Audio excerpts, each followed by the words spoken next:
आपला आजचा पहिला प्रश्न आहे तो म्हणजे दुर्गापूर येथील लोह पोलाद प्रकल्प कोणत्या देशाच्या मदतीने उभारला आहे. प्रश्न काय, दुर्गापूर येथील. आता दुर्गापूर येथील लोह पोलाद प्रकल्प म्हणजे आपल्याला एवढं लक्षात येतं की जी दुसरी पंचवार्षिक योजना आहे या दुसऱ्या पंचवार्षिक योजनेमध्ये बरेचसे प्रकल्प उभारण्यात आले होते. पहिला गोष्ट लक्षात घ्या, दुसऱ्या पंचवार्षिक योजनेमध्ये आणि चौथ्या पंचवार्षिक योजनेमध्ये जो लोह पोलाद प्रकल्पाचा मुद्दा येतो त्यामध्ये एक वेगळा मुद्दा येतो तो म्हणजे बोकारो लोह पोलाद प्रकल्प. हा तुम्हाला इथं लक्षात ठेवायचा आहे. बोकारो लोह पोलाद प्रकल्प हा कोणत्या पंचवार्षिक योजनेमध्ये उभारण्यात आला असं जर विचारलं तर तुमची योजना असणार आहे चौथी पंचवार्षिक योजना.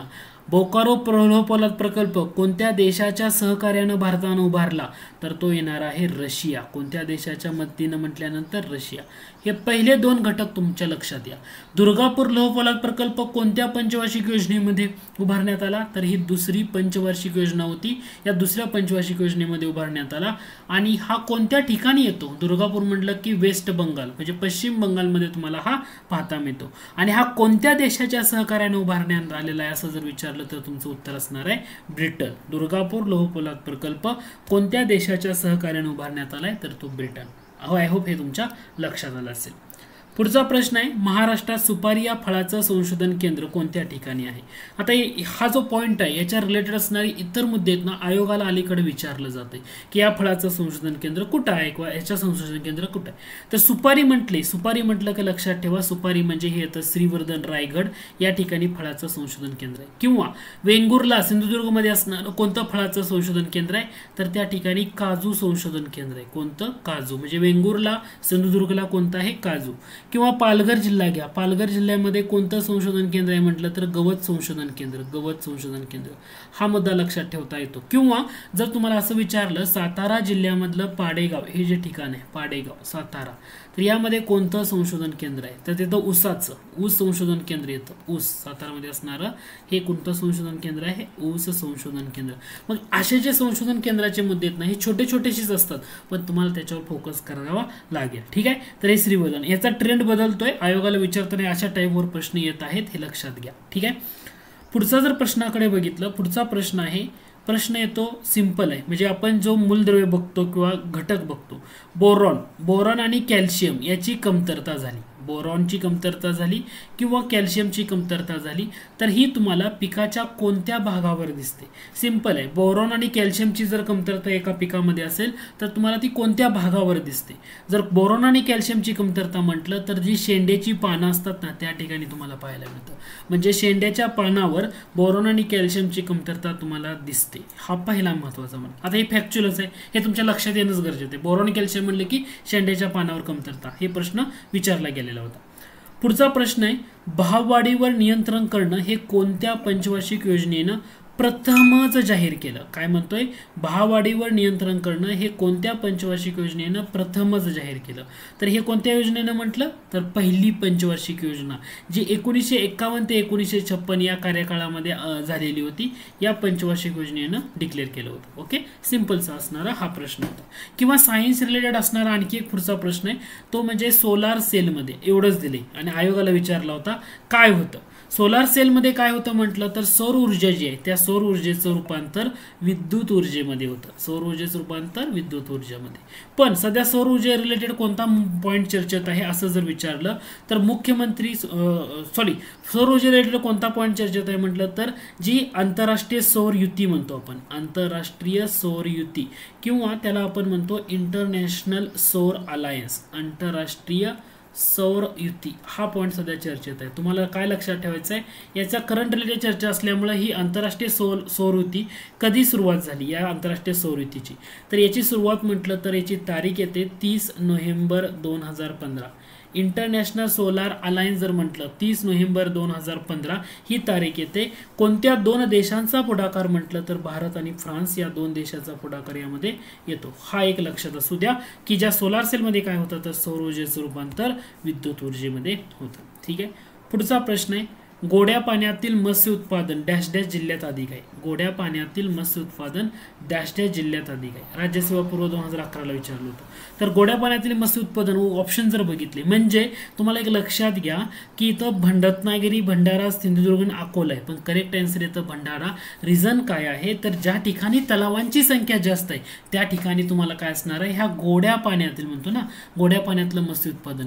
मग भंडारा, गोंदिया हे जर जिल्हे बघितले ऑप्शन पैकी जर बघितलं तर हा जिल्हा आहे की जिथं तलावांची संख्या तुम्हाला थोड्या प्रमाणात जास्त पाहायला मिळते.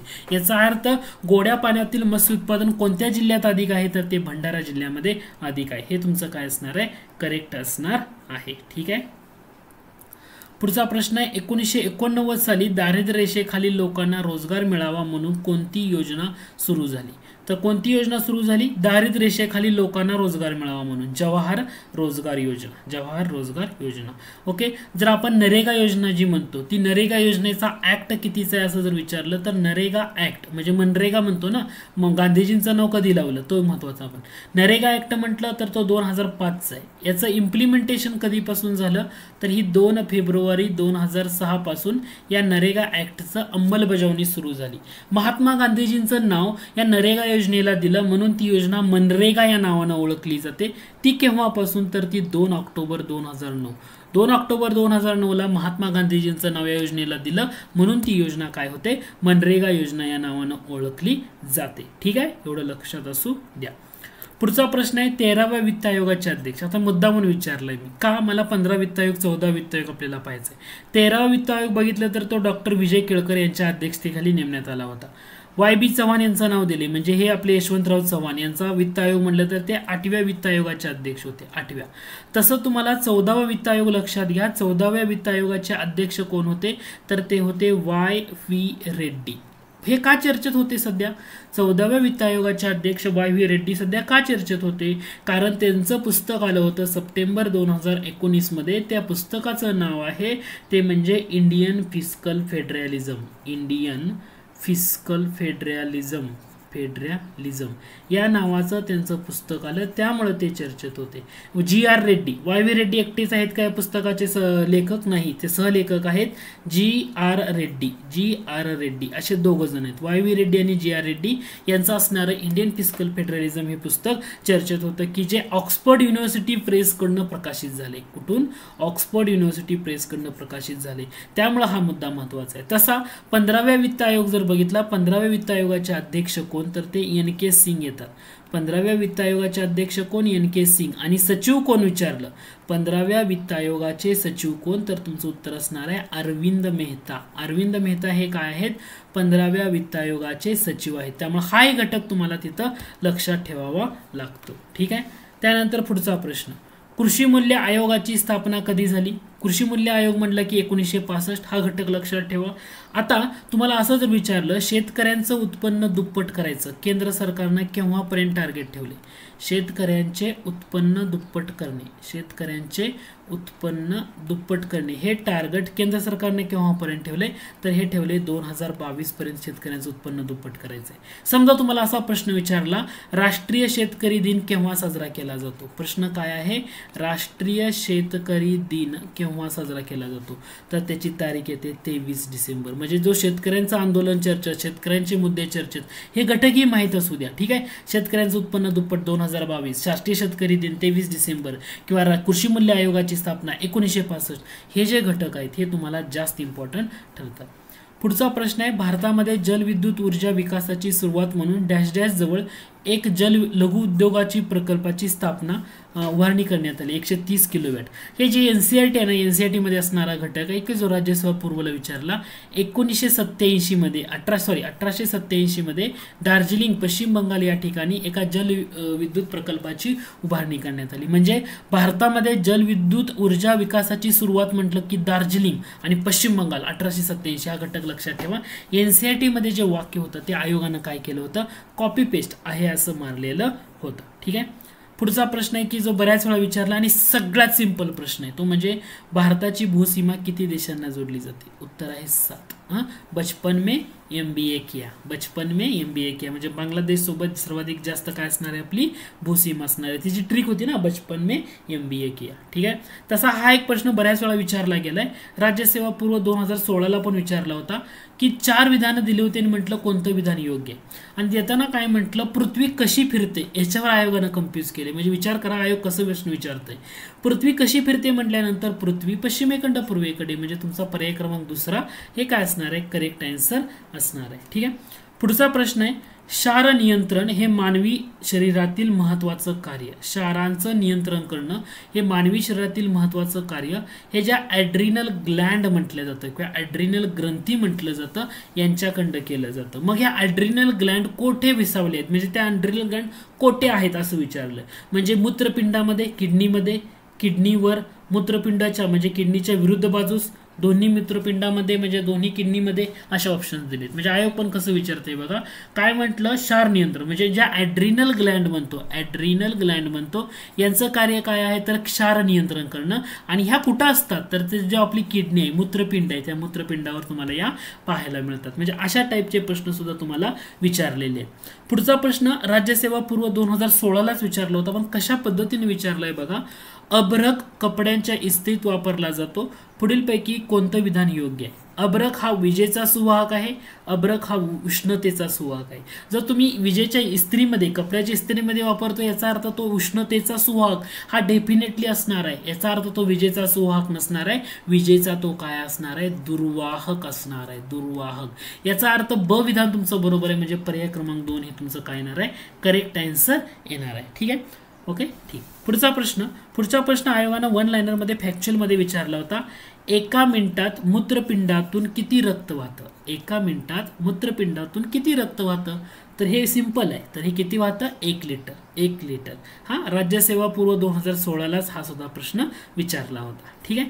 तसा पुढचा प्रश्न आहे की ज्याच्यावर परीक्षेला वेगवेगळ्या परीक्षेमध्ये वेगवेगळे मुद्द्यावर विचारला जातो तो म्हणजे खालीलपैकी कोणता पिष्टमय पदार्थ डायसॅकराइड आहे. खालीलपैकी कोणता पिष्टमय पदार्थ डायसॅकराइड आहे. जेव्हा तुम्हाला असं डायसॅकराइडचं उदाहरण विचारलं जातं परीक्षेला खूप वेळा विचारलं जातं तर त्याची तुम्हाला ट्रिक एक लक्षात ठेवावी लागेल. डायसॅकराइड मोनोसॅकराइड डायसॅकराइड आणि पॉलिसॅकराइड म्हणजे आपण सेल्युलोज म्हणतो किंवा हे जे घटक आहेत ते पॉलिसॅकराइड मध्ये येतात. जसं तुम्हाला याची ट्रिक जर विचारली तर लक्षात ठेवायला सोपी आहे. लक्षात ठेवा मसाला. ओके केरळमध्ये मसाला लय पिकतात बरोबर म्हणजे मसाला ट्रिक लक्षात ठेवा. हे डायसॅकराइडची ट्रिक झाली. संपलं उत्तर तुमचं.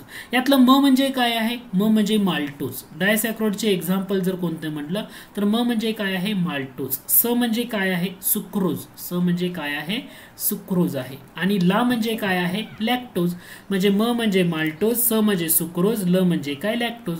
म्हणजे ही ट्रिक तुमची काय असणार आहे मसाला अशी ही तुमची ट्रिक असणार आहे. म्हणजे तुम्हाला डायसॅकराइड कोणता आहे बघा माल्टोज, सुक्रोज, लॅक्टोज यापैकी ग्लुकोज दिले नाही येणार, फ्रुक्टोज दिले नाही येणार, सेल्युलोज दिले नाही येणार, सुक्रोज दिले याचा अर्थ हे उत्तर तुमचं करेक्ट आहे. कधी विचारला होता राज्यसेवा पूर्व 2016. सिंपल आहे की नाही. कोणता पदार्थ पिष्टमय पदार्थ डायसॅकराइड आहे. डायसॅकराइड म्हणजे काय तर त्याच्यामध्ये मसाला असतं. मसाला म्हणजे साखर म्हणतो आपण. डायसॅकराइड मसाला माल्टोज, सुक्रोज आणि लॅक्टोज संपलं मसाला. एवढी ट्रिक केली डेफिनेटली प्रश्न 1 मार्क तुमचा फिक्स असणार आहे. आय होप हे लक्षात आलं असेल तुमच्या. ठीक आहे. त्यानंतर पुढच्या प्रश्नाकडे जाऊया. पुढचा प्रश्न आहे जो राज्यसेवा पूर्व 2016लाच विचारला होता त्याच्यावर थोडासा फोकस करतोय आपण.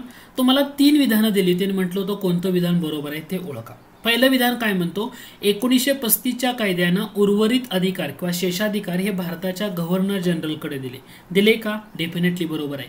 तुम्हाला असं विचारलं भारतीय राज्यघटनेत जो शेषाधिकार म्हणतो आपण हे शेषाधिकार असणं ओके केंद्राकडे असणं शेषाधिकार केंद्राकडे असणं हे कोणाकडून घेतलं भारतानं तर भारताने घेतले कॅनडाकडनं. आता इथं लक्षात घ्या 1935च्या कायद्यानं उर्वरित अधिकार जे आहेत तरी कोणाकडे दिले गव्हर्नर जनरलकडे दिले. बरोबर आहे कारण ह्या गव्हर्नर जनरलकडे अधिकार दिल्यामुळे हा कायदा काँग्रेसने सुद्धा फेटाळलेला होता.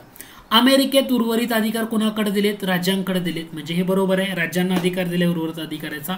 आणि कॅनडामध्ये उर्वरित अधिकार काय म्हणते प्रांतांना दिले. हे चूक आहे कारण भारतानं काय केले जर ते 1900 शेषाधिकार जो आपण केंद्राकडे म्हणतो तर हे आपण कुठल्या देशाच्या राज्यघटनेतनं घेतले कॅनडाच्या. आणि कॅनडामध्ये काय आहे तर उर्वरित अधिकार कोणाकडे आहेत तर ते केंद्रांना आहेत. प्रांतांना आहेत का? नाही, प्रांताकडे नाही, तो केंद्राकडे आहेत। याचा अर्थ हे तिसरं स्टेटमेंट प्रांतांना दिल्यामुळे तुमचं चुकीचं आहे। याचा अर्थ पहिलं 1 आणि 2 विधानं तुमची काय असणार आहेत? बरोबर असणार आहेत। जसं तुम्हाला 1935 चा कायदा दिले तसं तुम्हाला असं विचारलं 1919 चा कायदा म्हणजे मॉन्टेग्यू चेम्सफोर्ड कायदा। या मॉन्टेग्यू चेम्सफोर्ड कायद्यानुसार सर्वाधिक अधिकार म्हणजे उर्वरित अधिकार कोणाकडे आहेत? तर उर्वरित अधिकार कोणाकडे असणार आहेत? तर 1919 च्या कायद्यानुसार हे असणार आहेत केंद्राकडे। ओके, केंद्राकडे।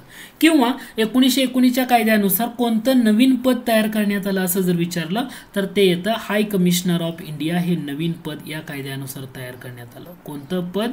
हाय कमिशनर ऑफ इंडिया हे पद या कायद्यानुसार तयार करण्यात आलं। म्हणजे तुम्हाला इथं सुद्धा लक्षात ठेवावं लागतंय, हे लक्षात घ्या। सिंपलच आहे पण महत्वाचं। ओके, ठीक आहे।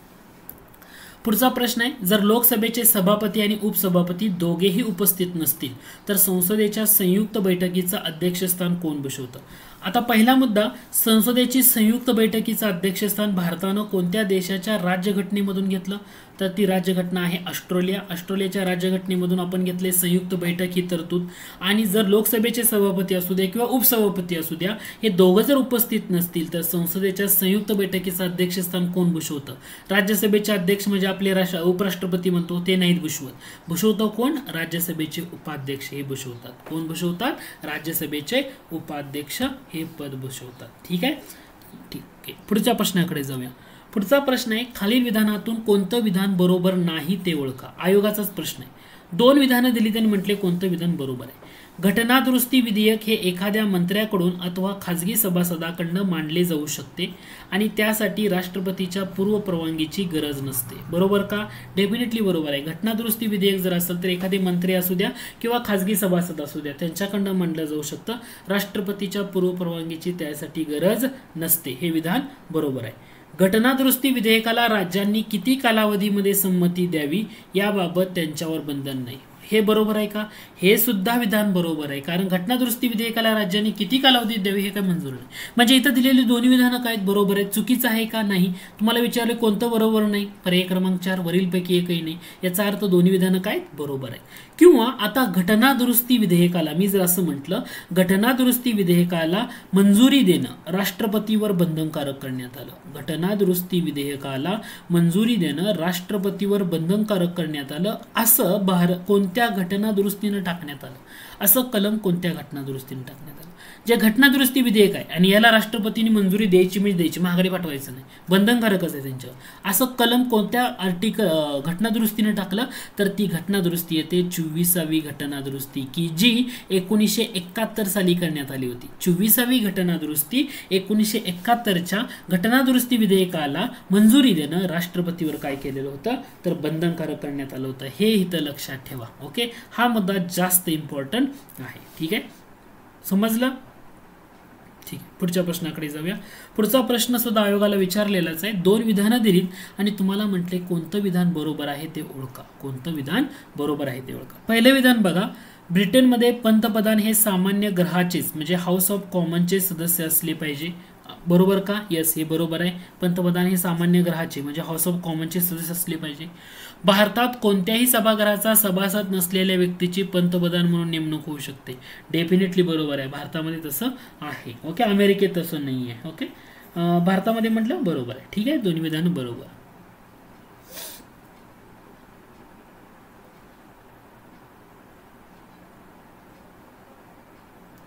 ठीक आहे, त्यानंतर पुढचा प्रश्न येतो, इंडियन ओपिनियन हे वर्तमानपत्र कोठून सुरू करण्यात आले? इंडियन ओपिनियन हे वर्तमानपत्र राज्यसेवा पूर्व 2000। इंडियन ओपिनियन म्हणजे महात्मा गांधी आणि इथं उत्तर जर बघितलं तुम्ही तर तुम्हाला दक्षिण आफ्रिका दिसतंय। महात्मा गांधीजींनी दक्षिण आफ्रिकेमधून सुरू केलेलं होतं। संपलं। इंडियन ओपिनियन कोणाचं? महात्मा गांधीजीचं। कुठून सुरू केलं? दक्षिण आफ्रिकेमधून। ठीक आहे, त्याच्यानंतर पुढचा प्रश्न आहे, 2 विधानं दिली त्यांनी म्हटले अचूक विधान ओळखा। ट्रायकार्बोक्झिलिक आम्ल चक्र ही चक्रीय अभिक्रिया सर हेन्स क्रेब यांनी शोधली का? डेफिनेटली बरोबर आहे। त्यांना या शोधासाठी 1935 चा नोबेल मिळाला नाही, त्यांना या शोधासाठी 1953 चा नोबेल मिळाला। 10वी विज्ञानाच्या पुस्तकामध्ये तुम्हाला हे घटक पाहायला मिळतो, त्यामुळे हे तुमचं विधान काय असणार आहे? बरोबर असणार आहे। आता दुसरं लक्षात ठेवा, ग्लुकोज विघटन किंवा त्याला आपण काय म्हणतो? ग्लायकॉलिसिस असं म्हणतो। ग्लुकोज विघटन किंवा ग्लायकॉलिसिस या प्रक्रियेला EMP पाथवे असेही म्हणतात. या प्रक्रियेला काय म्हणतात? EMP pathway. ई म्हणजे एमडेन ह्या सायंटिस्ट, मे म्हणजे मेअरॅप आणि पी म्हणजे पॉर्नस. म्हणजे लक्षात येतंय ग्लायकॉलिसिस किंवा ग्लुकोज विघटन या प्रक्रियेचा शोध कुणी लावला तर तो गुस्ताव एम्बडेन. ओके, ओट्टो मेअरहॅप आणि जेकब पार्नेस यांनी लावला, म्हणून त्याला EMP पाथवे असंही म्हटलं जातं. ठीक आहे. पुढचा प्रश्न आहे, दोन विधानामधून अचूक विधान ओळखा. पहिलं विधान आहे टेरिस विटाटा ही नेचे जातीतील वनस्पती जमिनीतून आर्सेनिक धातू शोषून घेते. बरोबर आहे, कारण 10वी विज्ञानाचं जे नवीन पुस्तक आहे त्यामध्ये तुम्हाला हा घटक पाहायला मिळतो. टेरिस विटाटा ही नेचे जातीतील वनस्पती आहे, ती आर्सेनिक धातू शोषून घेते. बरोबर आहे. सूर्यफूल युरेनियम आणि आर्सेनिक शोषून घेतं, हे सुद्धा बरोबर आहे. याचा अर्थ काय असणार आहे? दोन्ही विधानं बरोबर आहेत. याच्यामध्ये सुडोमोनॉस नावाचा जीवाणू आहे. कोणता जीवाणू? सुडोमोनॉस नावाचा जीवाणू. हा काय करतो तर जे प्रदूषित पाणी आणि जमीन आहे यामधलं जे हायड्रोकार्बन असेल किंवा तेलासारखी जी प्रदूषक आहेत ना, हे वेगळं करण्यासाठी याचा वापर केला जातो. कोणत्या जीवाणूचा? सुडोमोनॉस जीवाणूचा. ओके. टेरिस विटाटा आपण आताच बघितलं, आर्सेनिक धातू. तसं सूर्यफूल बघितलं, युरेनियम आणि आर्सेनिक शोषून घेतं. तसं डिओनोकोकस रेडिओडरन्स, तसं काय म्हणतो आपण?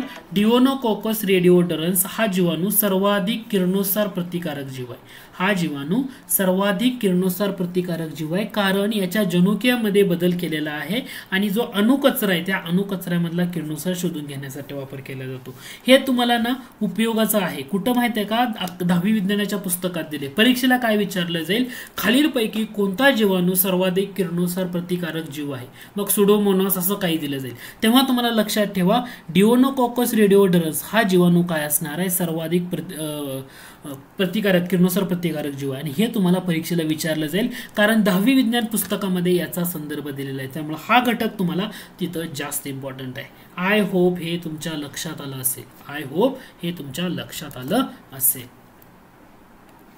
त्यानंतर पुढचा प्रश्न आहे तो म्हणजे खालीलपैकी कोणती फुलामधली आवश्यक मंडले आहेत? आवश्यक मंडले म्हणजे त्याला आपण इसेन्शियल होल्स असं म्हणतो. ओके. फुलामधल्या जर मंडलांचा बाहेरून आतमध्ये जर क्रम बघितला तर त्याची ट्रिक येते नादखळी पूजा. नादखुळी पूजा म्हणजे नाद म्हणजे निदलपुंज सगळ्यात बाहेरचा घटक येतो. त्यानंतर आत असणारा घटक म्हणजे दलपुंज, त्याला आपण करोला म्हणतो. त्यानंतर आत असणारा घटक म्हणजे त्याला पुमंग म्हणतो आणि जायंग म्हणजे गायनोशियम म्हणतो. म्हणजे कसं? नादखुळी पूजा म्हणजे फुलामधून बाहेरून आतमध्ये असणारा घटक, बाहेरून आतमध्ये असा जर तुम्हाला क्रम विचारला तर तुमचं उत्तर काय असणार आहे? कॅलेक्स म्हणजे करोला, एक नंबरला कॅलेक्स नंतर काय असणार आहे? करोला नंतर काय असणार आहे? अँड्रोशियम नंतर काय असणार आहे? गायनोशियम. म्हणजे कॅलेक्स म्हणजे निदलपुंज सगळ्यात बाहेरचा भाग, त्यानंतर करोला म्हणजे दलपुंज, त्याच्यानंतर अँड्रोशियम आणि मग गायनोशियम असे येणार आहे. आणि तुम्हाला काय विचारलंय की फुलामधली आवश्यक मंडली कोणती? आवश्यक मंडलं म्हणजे काय? तर जी मंडलं प्रजननाचं जे कार्य त्याच्यामध्ये भाग घेतात किंवा त्याच्यासाठी उपयुक्त असतात. आता यामध्ये प्रजननासाठी उपयुक्त असणारी मंडलं म्हणजे कोणती? तर ती आहेत अँड्रोशियम आणि गायनोशियम. म्हणजे पुमंग आणि जायंग जे आहेत तर ही कशासाठी उपयुक्त आहेत? प्रजननासाठी. याचा अर्थ तुमचं करेक्ट उत्तर असणार आहे पर्याय क्रमांक 3. ओके. पर्याय क्रमांक 3 आणि 4 म्हणजे हे जे दोन फक्त 3 आणि 4 जे आहे ना हे तुमचं करेक्ट असणार आहे. फुलामधली आवश्यक मंडलं म्हणजे इसेन्शियल होल्स कोणती की जे प्रजननामध्ये भाग घेतात ती म्हणजे अँड्रोशियम आणि गायनोशियम ही आहेत. निदलपुंज आणि दलपुंज यांना काय म्हणतो आपण? तर यांना ही कशा आहेत? तर अतिरिक्त मंडल आहेत. यांना आपण ॲक्सेसरी होल्स असं म्हणतो. काय म्हणतो? ॲक्सेसरी होल्स किंवा त्याला आपण अतिरिक्त मंडल असं म्हणतो. आणि आयोगाने याच्यावरच विचारले फुलामधली अतिरिक्त मंडलं कोणती? अतिरिक्त म्हणजे जे फक्त प्रोटेक्शनसाठी आहेत, बाहेरून प्रोटेक्शन देतात त्याच्यासाठी, ती म्हणजे निदलपुंज आणि दलपुंज. ओके. तर हे लक्षात ठेवा. हा जो घटक आहे की आपण काय म्हणतो फुलामधून बाहेरून आत म्हटलं तर कॅलेक्स नंतर करोला, मग अँड्रोशियम आणि मग गायनोशियम. जे प्रजननाचं काम करतात ती म्हणजे पुमंग आणि जायंग. पुमंग म्हणजे अँड्रोशियम आणि गायनोशियम हे काय आहे? तर आवश्यक मंडलं आहेत. आवश्यक. आणि निदलपुंज आणि दलपुंज म्हणजे कॅलेक्स आणि करोला जे आहेत तर हे काय करतात? संरक्षणाचं कार्य करतात, म्हणून यांना आपण अतिरिक्त मंडल म्हणतो. काय म्हणतो? अतिरिक्त मंडल. हा घटक जो आहे ना याच्यावर थोडासा फोकस असू द्या. पुढचा प्रश्न आहे, कार्बन वयमापन पद्धत म्हणजे कार्बन डेटिंग मेथड ही नैसर्गिक कार्बन 14 याच्या किरणोत्सरी क्षयावर आधारलेली असून विलार्ड लिबी यांनी 1954 मध्ये विकसित केली. बरोबर आहे. एमपीएससी याच्यावर प्रश्न येऊन गेला. ही दोन्ही विधानं विचारली होती. ओके. आणि यांना 1960 मध्ये रसायनशास्त्राचं नोबेल मिळालं होतं. म्हणजे 1954 मध्ये त्यांनी कार्बन डेटिंग मेथड म्हणजे एखादा प्राणी जर मृत पावला किंवा एखादी वनस्पती मृत पावली तर त्या मृत पावलेल्या वनस्पतीचं किंवा त्या प्राण्याचं तर त्याचा अवशेष सापडलं तर ते अवशेष किती वर्षापूर्वीचं होतं किंवा काय आहे हे जे सांगितलं जातं तर याला म्हटलं जातं कार्बन वयमापन पद्धत किंवा त्याला कार्बन डेटिंग मेथड असं म्हटलं जातं. आणि ही पद्धत शोधून काढली होती विलार्ड लिबी यांनी आणि 1954 ला. आणि त्यांना नोबेल कधीचं मिळाले? 1960 सालचं. म्हणजे इथं दिलेल्या दोन्ही विधानातून तुमचं काय असणार आहे? दोन्ही विधानं बरोबर असणार आहे. ठीक आहे. पुढचा प्रश्न बघा. पुढचा प्रश्न आहे, डॅश डॅश नावाचं विकर म्हणजे निसर्गात सर्वात जास्त आढळणारं प्रथिन होय. निसर्गात जास्त आढळणारं प्रथिन 10वी विज्ञान पुस्तकामध्ये तुम्हाला याचा संदर्भ सापडतो. ते म्हणजे रुबिस्को. रुबिस्को नावाचं विकर म्हणजे निसर्गात जास्त आढळणारं प्रथिन होय. पुढचा प्रश्न आहे, 2 विधानं दिली त्यांनी म्हटले अचूक विधान ओळखा. आपल्या शरीरात साधारणतः 65 ते 70% पाणी असतं. बरोबर का? यस, हे बरोबर आहे. आपल्या शरीरात 65 ते 70% पाणी असतं.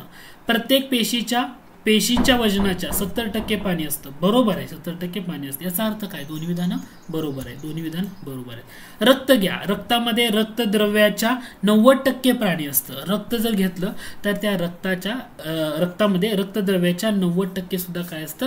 पाणीच असतं. हे एवढं लक्षात असू द्या. ठीक आहे. आपण व्यायाम करताना आपल्या मांसपेशी डॅश डॅश प्रकारचे श्वसन करतात. कोणतं करतात? तर कोणतं श्वसन करतात?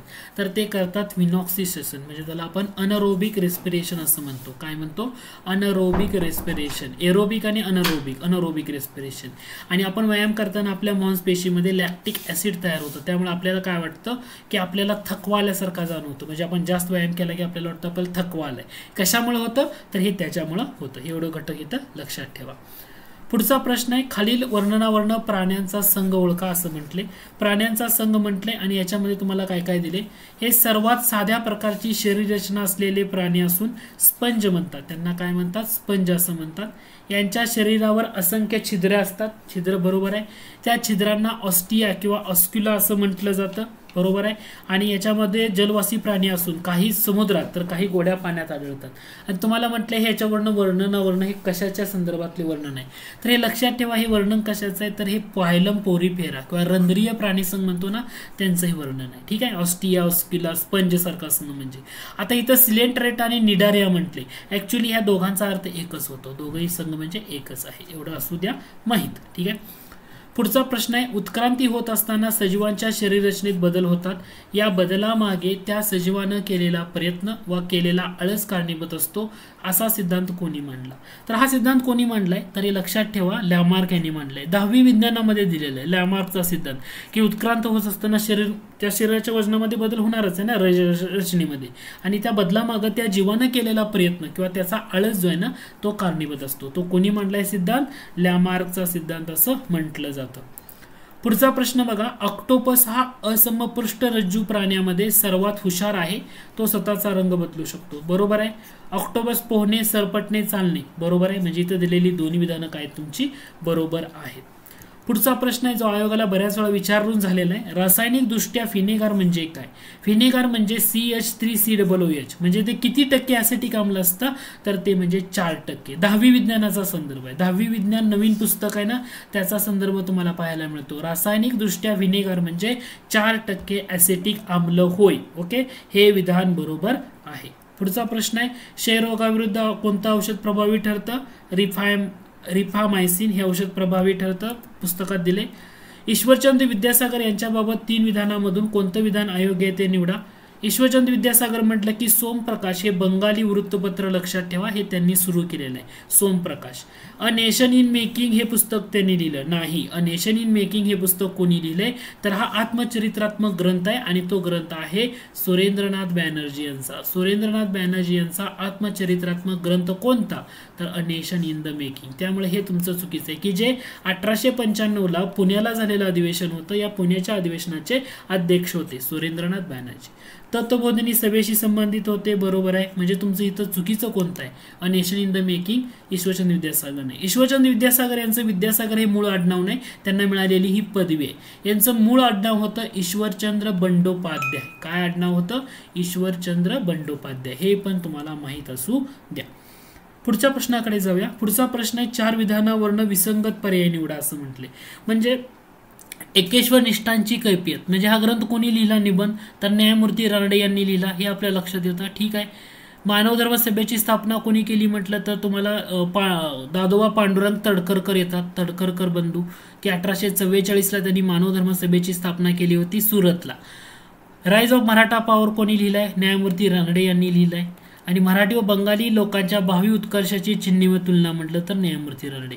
याचा अर्थ तिथं तर्खडकर वेगळा आहे ना, विसंगत आहे, कारण सगळे एका समाजसुधारकाच्या संदर्भात येतं आणि तर्खडकर म्हटलं तर हे वेगळं येतं. याच्यामुळे विसंगत पर्याय कोणता आहे? पर्याय क्रमांक 2 हा तुमचा विसंगत पर्याय आहे. पुढचा प्रश्न आहे अनस्टॉपेबल माय लाईफ सो फार हे आत्मचरित्र खालीलपैकी कोणाचं आहे? म्हणजे मारिया शारोपोव्हा यांचं ते आत्मचरित्र हे लक्षात घ्या, कारण मारिया शारोपोव्हा यांनी अलीकडेच निवृत्ती घेतली होती टेनिसमधून, म्हणून त्यांना म्हटलं जातं. मारिया शारोपोव्हा यांचं आत्मचरित्र अनस्टॉपेबल माय लाईफ सो फार. किंवा मेरी कॉम यांचं सुद्धा आत्मचरित्र चर्चेत होतं, त्याला म्हटलं जातं अनब्रेकेबल. अनब्रेकेबल हे आत्मचरित्र कोणाचं आहे असं जर विचारलं तर ते येतं मेरी कॉम यांचं चर्चेत असलेलं आत्मचरित्र. किंवा पीटी उषा यांच्या संदर्भात बघा, पीटी उषा यांना बीबीसीनं लाईफ टाईम अचिव्हमेंट अवॉर्ड दिला होता, त्यामुळे त्या अलीकडं चर्चेत होत्या. ओके, ह्या गोष्टी माहीत असू द्या. ठीक आहे. पुढचा प्रश्न आहे भारतातील पहिली खेलो इंडिया विद्यापीठ स्पर्धा. विद्यापीठ स्पर्धा कुठे आयोजित केली तर ती करण्यात आली होती ओडिशामध्ये. कुठे करण्यात आली होती? ओडिशा. आणि लक्षात असू द्या.